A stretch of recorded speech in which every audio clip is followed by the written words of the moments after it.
Olá galera, essa é a primeira aula sobre ácidos e bases e nós vamos falar sobre a teoria de Arrhenius. Bom, vale a pena falar sobre quem foi Arrhenius.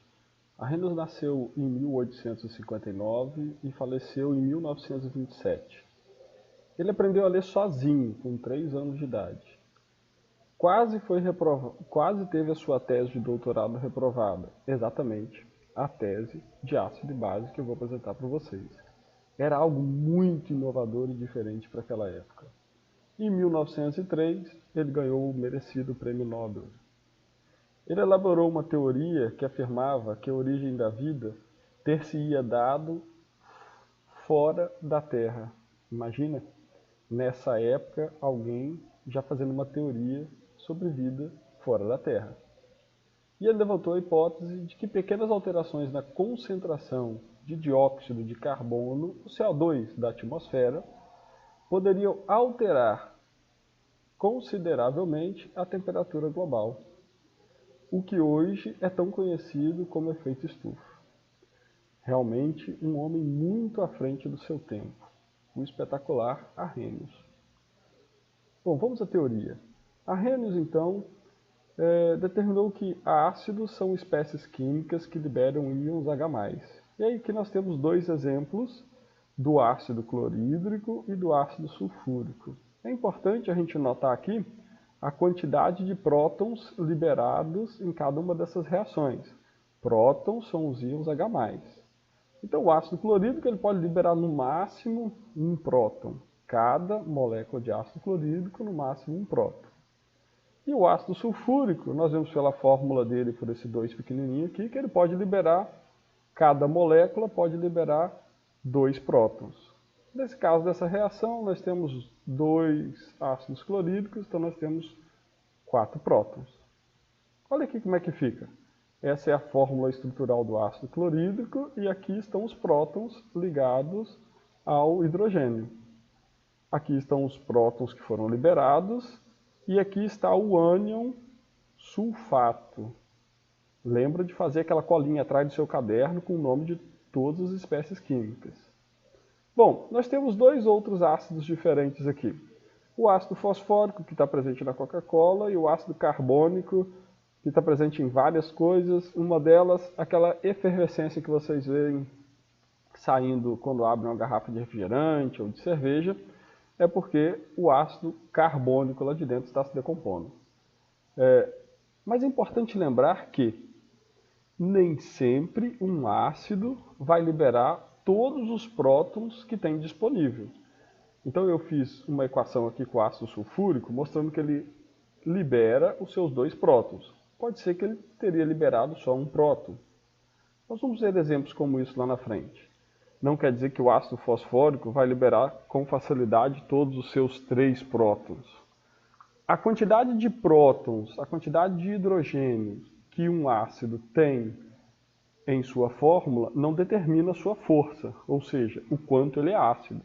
Só para vocês terem ideia, o ácido sulfúrico é um ácido infinitamente mais forte que o ácido fosfórico, mesmo o ácido fosfórico tendo mais hidrogênios em sua fórmula. O ácido fosfórico é utilizado em alimentos e o ácido sulfúrico nunca poderia ser utilizado em alimentos. E as bases? São espécies químicas que liberam hidroxila, esse ânion aqui, ó, em solução.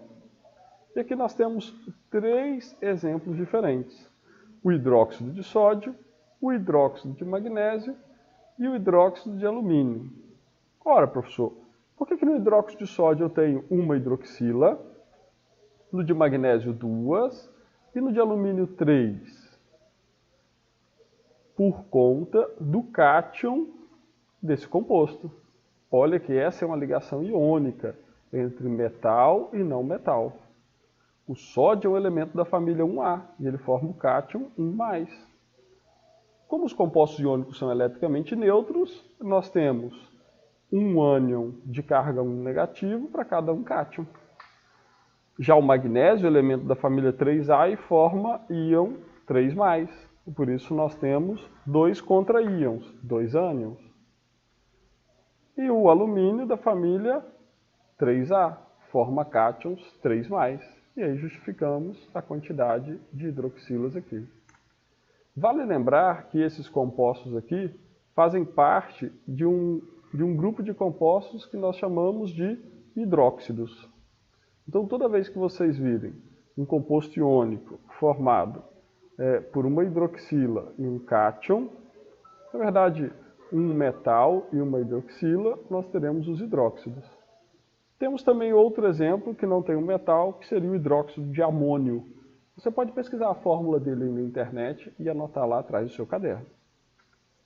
Para a próxima aula, eu já vou adiantar para vocês. E se nós tivéssemos uma reação, então, entre um ácido, e olha o ácido aqui, aquele composto que está caracterizado para os ácidos diarrênios, como aqueles que vão ter prótons para liberar, e as bases hidroxilas, né? Como seria essa reação? Ácidos reagem com base. Esse tipo de reação, ácido-base, é chamado de reação de neutralização. A forma mais simples da gente entender essa reação e determinar quais são os coeficientes estequiométricos que vão aparecer aqui, os números que vão aparecer aqui na frente, fazendo o balanceamento, é observar esses compostos da seguinte maneira, como se nós tivéssemos escrito eles da forma dissociada, como nos slides anteriores. Está aqui o hidróxido de potássio, que tem um cátion potássio e o ânion hidroxila. O ácido carbônico com 2 prótons e o ânion carbonato. Anota lá, hein? Bom, o que nós temos então é que a hidroxila, cada hidroxila vai reagir com um próton formando uma água. Note só, quando uma hidroxila reage com um próton, nós vamos ter o H2O. Acontece que esse ácido tem 2 prótons. Pensando que esse ácido vai liberar todos os seus prótons, para cada próton nós precisamos de uma hidroxila. Se nós temos 2 prótons, precisamos de 2 hidroxilas. Como ter 2 hidroxilas? Tendo então 2 hidróxidos de potássio.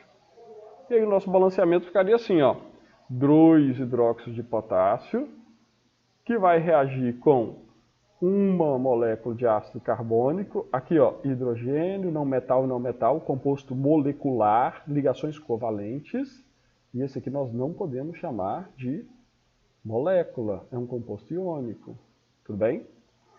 E aí nós temos então a formação de 2 águas e um composto iônico que vai ser formado pelo ânion carbonato, e o carbonato é 2-, né? Isso quer dizer que ele precisa de 2 cargas positivas. Como cada potássio tem uma carga positiva, nós precisamos de 2 potássio para essa fórmula desse composto iônico, K2CO3, carbonato de potássio. Note que na natureza nada se perde, nada se cria, tudo se transforma. Se vocês contarem a quantidade de potássio, oxigênio e carbono antes da reação, nos reagentes, vocês vão ver que é a mesma quantidade no produto.